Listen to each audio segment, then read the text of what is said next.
Alright, so this is sort of an addendum to the Life is Pointless video. Um, I've started to watch videos online of people smoking salvia, and I've started to read about Buddhism, and I find a connection, which is that people seem to come to a realization in both that we need to rid ourselves of the idea of permanence. Things are impermanent, they're temporary, and you can't become attached to the things in your life. And this sort of continues my disappointment in reality, because what this essentially means is that, when the Buddhists say life is suffering, and they asked the Dalai Lama what the meaning of life was, and he said he didn't know, which pretty much means that life is, if the object of life, according to Buddhism, is to sort of detach yourself from living and life, which is equated to suffering, and then that means that the object of life is not to live, which also to me means, in my perspective, that life is just a big error. It was a mistake. We shouldn't be here.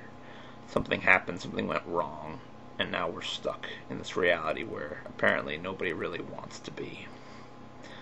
Now, I don't understand why this would happen.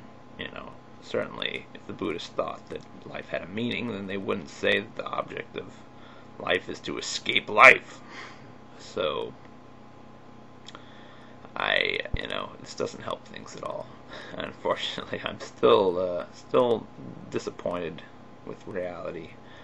But the idea is that through Buddhism you can at least escape some of the suffering. And I wish I didn't believe in any of this, but I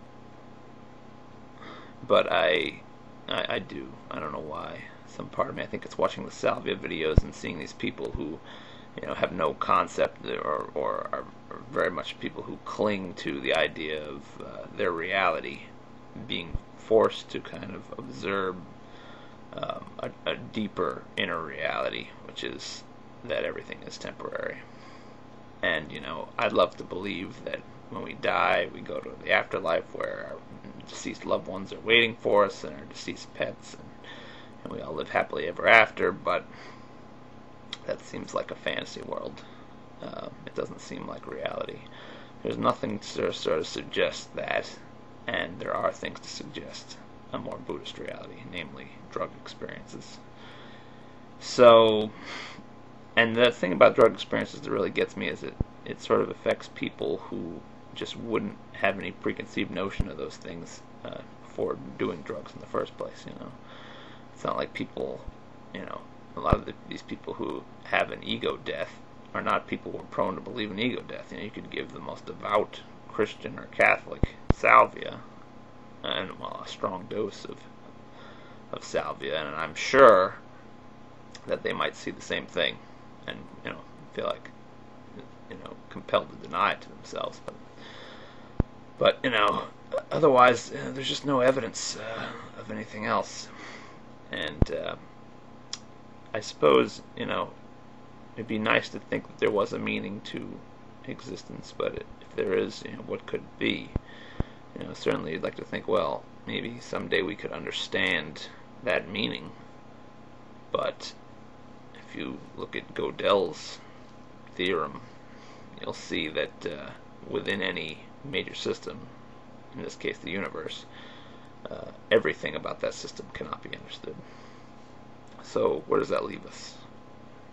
Not with anything to really go forward from. We're just sort of playing out this mistake, and it's not what I would have liked to have believed. I would much prefer that there's some grand finale of